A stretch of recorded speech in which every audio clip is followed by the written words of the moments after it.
ಗೋದಾವರಿಯವರೆಗೆ ಅಳಿಸಿ ಹೋದ ಕನ್ನಡಿಗರ ಬೃಹತ್ ಸಾಮ್ರಾಜ್ಯದ ಮೈ ನವಿರೇಳಿಸುವ ಚರಿತ್ರೆ. ನಮಸ್ಕಾರ ಫ್ರೆಂಡ್ಸ್, ಕನ್ನಡ ಭಾರತೀಯರು ಚಾನೆಲ್ಗೆ ನಿಮ್ಮೆಲ್ಲರಿಗೂ ಸ್ವಾಗತ. ಫ್ರೆಂಡ್ಸ್, ಇವತ್ತಿನ ಗೂಗಲ್ ಮ್ಯಾಪ್ ತೆಗೆದು ನೋಡಿದ್ರೆ ಕರ್ನಾಟಕದ ಬಾರ್ಡರ್ ಎಲ್ಲಿದೆ ಅಂತ ಕೇಳಿದ್ರೆ ನಾವೆಲ್ಲ ಬೀದರಿಂದ ಚಾಮರಾಜನಗರದವರೆಗೆ ಅಂತೀವಿ. ಆದರೆ ಗೆಳೆಯರೇ, ಕೇವಲ 1000 ವರ್ಷಗಳ ಹಿಂದೆ ಹೋಗಿ ನೋಡಿದ್ರೆ ನಮ್ಮ ಗಡಿ ಇದಾಗಿರಲಿಲ್ಲ. ಇವತ್ತು ನಾವು ಕರೆಯೋ ಮಹಾರಾಷ್ಟ್ರದ ಬಹುಪಾಲು, ಆಂಧ್ರಪ್ರದೇಶ, ತೆಲಂಗಾಣ, ಗೋವಾ ಇವೆಲ್ಲವೂ ನಮ್ಮದೇ ಆಗಿತ್ತು, ಕನ್ನಡಿಗರದ್ದೇ ಆಗಿತ್ತು. ಇದನ್ನ ನಾನು ಹೇಳ್ತಾ ಇಲ್ಲ. ಕ್ರಿಸ್ತಶಕ 850ರ ಸುಮಾರಿಗೆ, ಅಂದ್ರೆ ಸುಮಾರು 1200 ವರ್ಷಗಳ ಹಿಂದೆ, ರಾಷ್ಟ್ರಕೂಟರ ಮಹಾದೊರೆ ಅಮೋಘ ವರ್ಷ ನೃಪತುಂಗನ ಆಸ್ಥಾನದಲ್ಲಿದ್ದ ಶ್ರೀ ವಿಜಯ ಅನ್ನೋ ಕವಿ ತನ್ನ ಕವಿರಾಜ ಮಾರ್ಗ ಅನ್ನೋ ಗ್ರಂಥದಲ್ಲಿ ಎದೆಯುಬ್ಬಿಸಿ ಬರೆದ ಸಾಲುಗಳಿವು.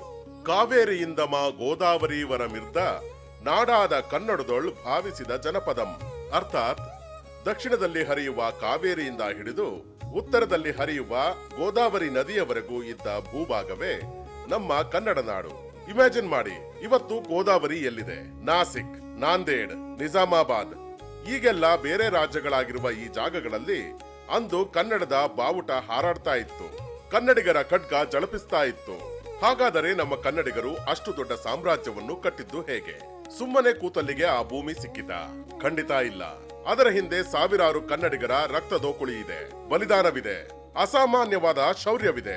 ಇವತ್ತಿನ ಈ ವಿಡಿಯೋದಲ್ಲಿ ಕನ್ನಡಿಗರ ಆ ಮರೆತು ಹೋದ ಪರಾಕ್ರಮದ ಕಥೆಯನ್ನ, ನಮ್ಮ ಪೂರ್ವಜರು ಮಾಡಿದ ತ್ಯಾಗವನ್ನ ಇಂಚಿಂಚಾಗಿ ಬಿಡಿಸಿರ್ತೀನಿ. ನಿಮ್ಮ ಸೀಟ್ ಬೆಲ್ಟ್ ಕಟ್ಟಿಕೊಳ್ಳಿ. ನಾವು ಇತಿಹಾಸದ ಪುಟಗಳ ಒಳಗೆ ಟೈಮ್ ಟ್ರಾವೆಲ್ ಮಾಡೋಣ. ಗ್ರೀಕರ ನಾಟಕದಲ್ಲಿ ಕನ್ನಡ, ಶಾಸನಗಳ ಸಾಕ್ಷಿ.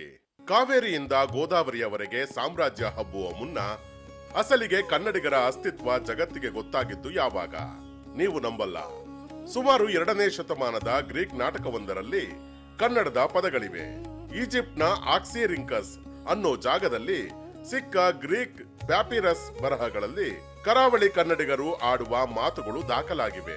ಗ್ರೀಕರ ಕಾಲಕ್ಕಾಗಲೇ ನಮ್ಮವರು ಕಡಲಾಚೆಗೂ ವ್ಯಾಪಾರ ಮಾಡ್ತಾ ಇದ್ರು.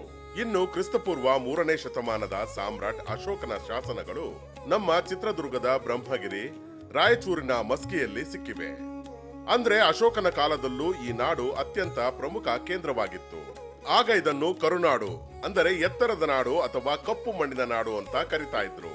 ತಮಿಳಿನ ಅತ್ಯಂತ ಹಳೆಯ ಕೃತಿ ಶಿಲಪ್ಪಾಧಿಕಾರಂನಲ್ಲೂ ಕನ್ನಡಿಗರನ್ನ ಕರುನಾಡರ್ ಅಂತ ಗೌರವದಿಂದ ಉಲ್ಲೇಖಿಸಲಾಗಿದೆ. ಕನ್ನಡಿಗರು ಅಂದ್ರೆ ಒಂದು ವಿಶಿಷ್ಟವಾದ ಕಲ್ಚರ್, ಒಂದು ಅದ್ಭುತವಾದ ಶಕ್ತಿ ಅನ್ನೋದು ಅಂದಿನ ಇಡೀ ಭಾರತಕ್ಕೆ ಗೊತ್ತಿತ್ತು. ಮಯೂರ ಶರ್ಮಾ ಅವಮಾನದಿಂದ ಹುಟ್ಟಿದ ಅಪ್ಪಟ ಕನ್ನಡ ಸಾಮ್ರಾಜ್ಯ. ಆದರೆ ಕನ್ನಡಿಗರಿಗೆ ಅಂತ ಒಂದು ಪ್ರತ್ಯೇಕ ಸಾಮ್ರಾಜ್ಯ ಇರಲಿಲ್ಲ. ನಾವೆಲ್ಲ ಬೇರೆ ರಾಜರ ಕೆಳಗೆ ಆಳ್ವಿಕೆಗೆ ಒಳಪಟ್ಟಿದ್ವಿ. ಆಗಲೇ ನೋಡಿ, ಕನ್ನಡಿಗರ ರಕ್ತ ಕುದಿಯುವಂತಹ ಒಂದು ಘಟನೆ ನಡೆಯುತ್ತೆ. ಕ್ರಿಸ್ತಶಕ 345ರ ಸಮಯ. ಶಿವಮೊಗ್ಗ ಜಿಲ್ಲೆಯ ತಳಗುಂದ ಅನ್ನೋ ಹಳ್ಳಿಯ ಮಯೂರ ಶರ್ಮಾ ಅನ್ನೋ ಒಬ್ಬ ಯುವಕ ತನ್ನ ಅಜ್ಜನ ಜೊತೆ ಉನ್ನತ ವ್ಯಾಸಂಗಕ್ಕಾಗಿ ಕಂಚಿಗೆ ಹೋಗ್ತಾನೆ. ಅಲ್ಲಿ ಪಲ್ಲವರು ಆಳ್ವಿಕೆ ಮಾಡ್ತಾ ಇದ್ರು. ಅಲ್ಲಿ ಅಶ್ವ ಸಂಸ್ಥೆಯೊಂದರಲ್ಲಿ ಪಲ್ಲವ ಕಾವಲುಗಾರರು ಮಯೂರ ಶರ್ಮನಿಗೆ ಕನ್ನಡಿಗ ಅನ್ನೋ ಕಾರಣಕ್ಕೆ ಘೋರ ಅವಮಾನ ಮಾಡ್ತಾರೆ. ಕತ್ತಿ ಹಿಡಿಯೋ ತಾಕತ್ತಿಲ್ಲದ ನೀವು ನಮ್ಮ ಗುಲಾಮರು ಅನ್ನೋ ರೇಂಜ್ಗೆ ಬೈದು ಕಳಿಸ್ತಾರೆ. ಆಗ ಮಯೂರ ಶರ್ಮನ ಮೈಯಲ್ಲಿ ಕನ್ನಡಿಗನ ರಕ್ತ ಕುದಿಯಲಾರಂಭಿಸುತ್ತೆ. ಕಲಿಯಲು ಹಿಡಿದಿದ್ದ ವೇದ ದರ್ಬೆಗಳನ್ನು ಬಿಸಾಕಿದ. ಅವತ್ತೇ ಪ್ರತಿಜ್ಞೆ ಮಾಡಿದ, ನನ್ನ ನಾಡಿನ, ನನ್ನ ಜನರ ಸ್ವಾಭಿಮಾನಕ್ಕೆ ಬೆಲೆ ಇಲ್ಲದ ಮೇಲೆ ಈ ವಿದ್ಯೆ ನನಗೆ ಬೇಕಾಗಿಲ್ಲ. ನಾನು ಕತ್ತಿ ಹಿಡಿತೀನಿ, ನಮ್ಮದೇ ಸಾಮ್ರಾಜ್ಯ ಕಟ್ತೀನಿ ಅಂತ ಕಾಡಿಗೆ ಹೋದ. ತನ್ನದೇ ಸೈನ್ಯ ಕಟ್ಟಿದ. ಶ್ರೀಶೈಲದವರೆಗಿನ ಕಾಡುಗಳನ್ನ ತನ್ನ ವಶಕ್ಕೆ ತೆಗೆದುಕೊಂಡ. ಅದೇ ಪಲ್ಲವರನ್ನ ಯುದ್ಧದಲ್ಲಿ ಧೂಳಿಪಟ ಮಾಡಿ ಬನವಾಸಿಯನ್ನು ರಾಜಧಾನಿಯನ್ನಾಗಿ ಮಾಡಿಕೊಂಡು ಕಟ್ಟಿದ ಸಾಮ್ರಾಜ್ಯವೇ ಕದಂಬ ಸಾಮ್ರಾಜ್ಯ. ಮಯೂರ ಶರ್ಮಾ ಮಯೂರ ವರ್ಮನಾಗಿ ಕನ್ನಡಿಗರ ಮೊದಲ ರಿಯಲ್ ಹೀರೋ ಆದ. ಕನ್ನಡಿಗರನ್ನ ಕೆಣಕಿದ್ರೆ ಏನಾಗುತ್ತೆ ಅಂತ ಇಡೀ ಜಗತ್ತಿಗೆ ಗೊತ್ತಾಗಿದ್ದು ಆಗಲೇ. ಇವರ ಕಾಲದಲ್ಲೇ ನಮಗೆ ಸಿಕ್ಕಿದ್ದು ಹಾಸನ ಜಿಲ್ಲೆಯ ಹಲ್ಮಿಡಿ ಶಾಸನ. ಕ್ರಿಸ್ತಶಕ 450ರ ಈ ಶಾಸನ ಕೇವಲ ಮೊದಲ ಕನ್ನಡದ ಶಾಸನ ಅಲ್ಲ, ಅದೊಂದು ಯುದ್ಧದ ಕತೆ. ವಿಜಯರಸ ಅನ್ನೋ ಕನ್ನಡಿಗನೊಬ್ಬ ತನ್ನ ನಾಡಿಗಾಗಿ ಕಾದಾಡಿ ಪ್ರಾಣ ಬಿಟ್ಟಾಗ ಅವನಿಗೆ ಕೊಟ್ಟ ರಕ್ತಮಾನ್ಯದ ಬಗ್ಗೆ ಬರೆದಿರುವ ವೀರಗಾಥೆ ಅದು. ಚಾಲುಕ್ಯರ ಗರ್ಜನೆ ಮತ್ತು ನರ್ಮದಾ ನದಿಯ ಭೀಕರ ಯುದ್ಧ. ಕದಂಬರ ನಂತರ ಕನ್ನಡಿಗರ ಪವರ್ ಅನ್ನು ನಾರ್ತ್ ಇಂಡಿಯಾದವರೆಗೂ ತೆಗೆದುಕೊಂಡು ಹೋದವರು ಬಾದಾಮಿಯ ಚಾಲುಕ್ಯರು. ಅದರಲ್ಲೂ 7ನೇ ಶತಮಾನದಲ್ಲಿ ಬಂದ ಇಮ್ಮಡಿ ಪುಲಕೇಶಿ. ಇವನ ಕತೆ ಯಾವುದೇ ಹಾಲಿವುಡ್ ಸಿನಿಮಾಗೂ ಕಮ್ಮಿ ಇಲ್ಲ. ಆಗ ಉತ್ತರ ಭಾರತವನ್ನು ಹರ್ಷವರ್ಧನ ಆಳ್ತಾ ಇದ್ದ.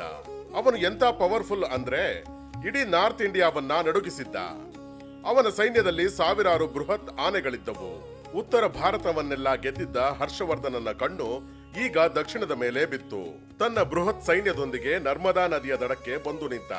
ದಕ್ಷಿಣ ಭಾರತ ಮುಗಿದೇ ಹೋಯ್ತು. ಹರ್ಷವರ್ಧನನನ್ನ ತಡೆಯೋಕೆ ಯಾರಿಂದಲೂ ಸಾಧ್ಯವಿಲ್ಲ ಅಂತ ಎಲ್ಲರೂ ಅಂದುಕೊಂಡರು. ಆದರೆ ನರ್ಮದಾ ನದಿಯ ಆಚೆಯ ದಡದಲ್ಲಿ ನಿಂತಿದ್ದದ್ದು ನಮ್ಮ ಕನ್ನಡಿಗರ ಹೆಮ್ಮೆಯ ಸಿಂಹ ಇಮ್ಮಡಿ ಪುಲಕೇಶಿ. ಕ್ರಿಸ್ತಶಕ 618-619 ಸುಮಾರಿಗೆ ನಡೆದ ಆ ಯುದ್ಧ ಭಾರತದ ಇತಿಹಾಸದಲ್ಲೇ ಅತ್ಯಂತ ಭೀಕರ ಯುದ್ಧ. ಹರ್ಷವರ್ಧನನ ಆನೆಗಳ ಪಡೆಯನ್ನು ಪುಲಕೇಶಿಯ ಸೈನ್ಯ ಅಕ್ಷರಶಃ ಸೀಳಿ ಹಾಕಿತು. ಕನ್ನಡಿಗರ ಕತ್ತಿಯ ಏಟಿಗೆ ಹರ್ಷವರ್ಧನನ ಸೈನ್ಯ ಚೆಲ್ಲಾಪಿಲ್ಲಿಯಾಗಿ ಆತ ಪ್ರಾಣ ಉಳಿಸಿಕೊಂಡರೆ ಸಾಕು ಅಂತ ವಾಪಸ್ ಓಡಿ ಹೋದ. ಕನ್ನಡಿಗರನ್ನ ಸೋಲಿಸೋದು ಅಸಾಧ್ಯ ಅಂತ ಉತ್ತರ ಭಾರತದ ರಾಜರು ಅಂದೇ ನಿರ್ಧಾರ ಮಾಡಿಬಿಟ್ಟರು. ಈ ಗೆಲುವಿನ ನಂತರ ಪುಲಕೇಶಿಗೆ ಪರಮೇಶ್ವರ, ದಕ್ಷಿಣಾಪತೇಶ್ವರ ಅನ್ನೋ ಬಿರುದುಗಳು ಸಿಕ್ಕವು. ಚಾಲುಕ್ಯರ ಸಾಮ್ರಾಜ್ಯ ಗುಜರಾತ್, ಮಹಾರಾಷ್ಟ್ರ, ಮಧ್ಯಪ್ರದೇಶದ ಬಾರ್ಡರ್ ವರೆಗೂ ವಿಸ್ತರಿಸಿತು. ರಾಷ್ಟ್ರಕೂಟರು ಗೋದಾವರಿಯವರೆಗಿನ ಸಾಂಸ್ಕೃತಿಕ ವಿಜಯ. ಚಾಲುಕ್ಯರ ನಂತರ ಬಂದ ರಾಷ್ಟ್ರಕೂಟರ ಕಾಲವಂತೂ ನಮ್ಮ ನಾಡಿನ ಸುವರ್ಣಯುಗ. ಇವರ ಕಾಲದಲ್ಲೇ ಆ ಕಾವೇರಿಯಿಂದ ಗೋದಾವರಿ ಗಡಿ ಸೃಷ್ಟಿಯಾಗಿದ್ದು. ರಾಷ್ಟ್ರಕೂಟರ 3ನೇ ಗೋವಿಂದ, ಧ್ರುವ, ದಾರಾವರ್ಷ ಎಂತ ಶೂರರು ಅಂದ್ರೆ ಅವರ ಕುದುರೆಗಳು ಗಂಗಾ ನದಿಯ ನೀರನ್ನು ಕುಡಿದು ಹಿಮಾಲಯದ ತಪ್ಪಲಿನವರೆಗೂ ಹೋಗಿ ವಿಜಯ ಪತಾಕೆ ಹಾರಿಸಿದ್ದವು ಅಂತ ಇತಿಹಾಸಕಾರರು ಹೇಳ್ತಾರೆ. ಆದರೆ ಕೇವಲ ಕತ್ತಿಯಿಂದ ಸಾಮ್ರಾಜ್ಯ ಕಟ್ಟಿದರೆ ಸಾಲದು, ಸಾಹಿತ್ಯ ಮತ್ತು ಸಂಸ್ಕೃತಿಯಿಂದ ಕಟ್ಟಬೇಕು ಅಂತ ನಿರ್ಧರಿಸಿದವನು ಅಮೋಘ ವರ್ಷ ನೃಪತುಂಗ. ಬರೋಬ್ಬರಿ 64 ವರ್ಷಗಳ ಕಾಲ ಆಳ್ವಿಕೆ ಮಾಡಿದ ಈತ ಮಹಾರಾಷ್ಟ್ರದ ಇಂದಿನ ಕೊಲ್ಲಾಪುರ, ಸೊಲ್ಲಾಪುರ, ಲಾತೂರ್, ಉಸ್ಮಾನಾಬಾದ್, ನಾಂದೇಡ್ ಇಲ್ಲಿನ ಮನೆಗಳಲ್ಲೂ ಅಂದು ಕನ್ನಡ ಸಂಸ್ಕೃತಿ ಉಸಿರಾಡ್ತಾ ಇತ್ತು. ಕನ್ನಡಿಗರು ಎಷ್ಟೊಂದು ಶೂರರಾಗಿದ್ದರು ಅಂತ ಅರಬ್ ಪ್ರವಾಸಿಗ ಸುಲೈಮಾನ್ ಬೆರಗಾಗಿ ಬರೆದಿಟ್ಟಿದ್ದಾನೆ. ಜಗತ್ತಿನ 4 ಅತಿದೊಡ್ಡ ಸಾಮ್ರಾಜ್ಯಗಳಲ್ಲಿ ರೋಮನ್, ಅರಬ್, ಚೀನಾ ಬಿಟ್ಟರೆ 4ನೆಯದು ರಾಷ್ಟ್ರಕೂಟರ ಸಾಮ್ರಾಜ್ಯ ಅಂತ. ಎಲ್ಲೋರಾದ ಕೈಲಾಸನಾಥ ದೇವಾಲಯವನ್ನ ಒಂದು ಇಡೀ ಬೆಟ್ಟವನ್ನೇ ಮೇಲಿನಿಂದ ಕೆಳಗೆ ಕೊರೆದು ಕಟ್ಟಿದ ಕನ್ನಡಿಗರ ಶಿಲ್ಪಕಲೆಯ ತಾಕತ್ತು ಇಂದಿಗೂ ಇಂಜಿನಿಯರ್ಗಳಿಗೆ ಸವಾಲಾಗಿದೆ. ವೀರಗಲ್ಲುಗಳು ಮತ್ತು ಕನ್ನಡಿಗರ ರಕ್ತದ ಋಣ. ಇಷ್ಟೆಲ್ಲ ದೊಡ್ಡ ಸಾಮ್ರಾಜ್ಯವನ್ನ ನಮ್ಮ ರಾಜರು ಮಾತ್ರ ಕಟ್ಟಿದ್ರ? ಇಲ್ಲ ದೋಸ್ತ್ಗಳೇ, ಇದರ ಹಿಂದೆ ಲಕ್ಷಾಂತರ ಸಾಮಾನ್ಯ ಕನ್ನಡಿಗರ ರಕ್ತವಿದೆ, ತ್ಯಾಗವಿದೆ. ಇವತ್ತಿಗೂ ನಮ್ಮ ಕರ್ನಾಟಕದ ಹಳ್ಳಿಗಳ ರಸ್ತೆ ಬದಿಯಲ್ಲಿ, ಗುಡಿಗಳ ಮುಂದೆ ನೀವು ವೀರಗಲ್ಲುಗಳನ್ನ ನೋಡಿರ್ತೀರಾ. ಯಾರಿಗೋ ದಾರಿ ತೋರಿಸುವ ಕಲ್ಲುಗಳಲ್ರಿ ಅವು. ನಮ್ಮ ಪೂರ್ವಜರ ನೆತ್ತರು ಸುರಿದ ಇತಿಹಾಸದ ದಾಖಲೆಗಳು. ತಮ್ಮ ಊರಿನ ರಕ್ಷಣೆಗಾಗಿ, ಹೆಣ್ಣು ಮಕ್ಕಳ ಮಾನ ಕಾಪಾಡಲು ಅಥವಾ ಊರಿನ ಹಸುಗಳನ್ನ ಶತ್ರುಗಳು ಕದ್ದೊಯ್ಯುವಾಗ ಅವುಗಳನ್ನ ಉಳಿಸಲು ಹೋರಾಡಿ ಪ್ರಾಣ ಬಿಟ್ಟ ಸಾಮಾನ್ಯ ಕನ್ನಡಿಗರ ಸ್ಮಾರಕವದು. ತಮ್ಮ ಎದೆಗೆ ಬಾಣ ನಾಟಿದರು, ಕರುಳು ಹೊರಬಂದರು, ನಗುನಗುತ್ತಾ ಕತ್ತಿ ಬೀಸಿದ ಕನ್ನಡಿಗರ ಶೌರ್ಯದ ಕಥೆಗಳು ಆ ವೀರಗಲ್ಲಿನ ಮೇಲಿನ ಶಿಲ್ಪಗಳಲ್ಲಿ ಅಡಗಿವೆ. ಇವತ್ತು ನಾವೇನು ಈ ನೆಲದ ಮೇಲೆ ಆರಾಮಾಗಿ ಉಸಿರಾಡ್ತಾ ಇದ್ದೀವಿ, ಅದು ಆ ವೀರರು ಕೊಟ್ಟ ಭಿಕ್ಷೆ. ವಿಜಯನಗರದ ಅಂತಿಮ ಗರ್ಜನೆ. 14ನೇ ಶತಮಾನದಲ್ಲಿ ಇಡೀ ದಕ್ಷಿಣ ಭಾರತಕ್ಕೆ ಪರಕೀಯರ, ಸುಲ್ತಾನರ ದಾಳಿ ಶುರುವಾದಾಗ ನಮ್ಮ ಭಾಷೆ, ಧರ್ಮ, ಸಂಸ್ಕೃತಿಯ ರಕ್ಷಣೆಗೆ ಭದ್ರವಾದ ಕೋಟೆಯಾಗಿ ನಿಂತದ್ದೇ ವಿಜಯನಗರ ಸಾಮ್ರಾಜ್ಯ. ಹಕ್ಕಬುಕ್ಕರು, ವಿದ್ಯಾರಣ್ಯರ ಆಶೀರ್ವಾದದಿಂದ ಕಟ್ಟಿದ ಈ ಸಾಮ್ರಾಜ್ಯ ಶ್ರೀಕೃಷ್ಣ ದೇವರಾಯನ ಕಾಲಕ್ಕೆ ಮುಟ್ಟಿದ ಎತ್ತರ ಅಸಾಧಾರಣ. ರಸ್ತೆ ಬದಿಯಲ್ಲಿ ಮುತ್ತುರತ್ನಗಳನ್ನು ಸೇರಿನಲ್ಲಿ ಅಳೆದು ಮಾರ್ತಾ ಇದ್ರು ಅನ್ನೋದು ಕೇವಲ ಕಥೆಯಲ್ಲ, ಅದು ಹಂಪಿಯ ಅಂದಿನ ರಿಯಾಲಿಟಿ. ಕೃಷ್ಣದೇವರಾಯನ ಆಳ್ವಿಕೆಯಲ್ಲಿ ಮತ್ತೆ ಕನ್ನಡ ನಾಡು ಒರಿಸ್ಸಾದಿಂದ ಕನ್ಯಾಕುಮಾರಿಯವರೆಗೂ ವಿಸ್ತರಿಸಿತು. ನೋಡಿದ್ರಲ್ಲ, ಕಾವೇರಿಯಿಂದ ಗೋದಾವರಿಯವರೆಗೆ ಹರಡಿದ್ದ ನಮ್ಮ ಕನ್ನಡ ನಾಡಿನ ಕಥೆಯನ್ನ. ಕದಂಬರು, ಗಂಗರು, ಚಾಲುಕ್ಯರು, ರಾಷ್ಟ್ರಕೂಟರು, ಹೊಯ್ಸಳರು, ವಿಜಯನಗರದ ಅರಸರು ಪ್ರತಿಯೊಬ್ಬರು ಈ ನಾಡನ್ನ ತಮ್ಮ ರಕ್ತದಿಂದ ಕಟ್ಟಿದ್ದಾರೆ. ಇವತ್ತು ಭೌಗೋಳಿಕವಾಗಿ ನಮ್ಮ ರಾಜ್ಯದ ಬಾರ್ಡರ್ಗಳು ಕಿರಿದಾಗಿರಬಹುದು, ಗೋದಾವರಿ, ಕೃಷ್ಣೆ ಬೇರೆ ರಾಜ್ಯಗಳಲ್ಲಿ ಹರಿಯುತ್ತಿರಬಹುದು. ಆದರೆ ಆ ಭವ್ಯ ಇತಿಹಾಸ ಕೊಟ್ಟಿರುವ ಧೈರ್ಯ, ಆ ಸಂಸ್ಕೃತಿ ಕೊಟ್ಟಿರುವ ಪರಂಪರೆ ನಮ್ಮ ರಕ್ತದ ಕಣಕಣದಲ್ಲಿದೆ. ಇವತ್ತಿನ ದಿನಗಳಲ್ಲಿ ನಾವು ಕತ್ತಿ ಹಿಡಿದು ಯುದ್ಧ ಮಾಡಬೇಕಿಲ್ಲ, ಆದರೆ ನಮ್ಮ ಭಾಷೆಯನ್ನ, ನಮ್ಮ ಅಸ್ಮಿತೆಯನ್ನ ಉಳಿಸಿ ಬೆಳೆಸುವ ಯುದ್ಧವನ್ನು ಸೈದ್ಧಾಂತಿಕವಾಗಿ ಮಾಡಬೇಕಿದೆ.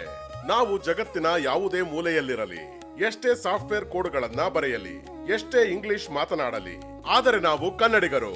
ನಮ್ಮ ಇತಿಹಾಸ ಜಗತ್ತೇ ಬೆರಗಾಗುವಂತಹದ್ದು ಅನ್ನೋ ಆ ಸ್ವಾಭಿಮಾನದ ಕೆಚ್ಚು ನಮ್ಮ ಎದೆಯೊಳಗೆ ಸದಾ ಉರಿಯುತ್ತಿರಬೇಕು.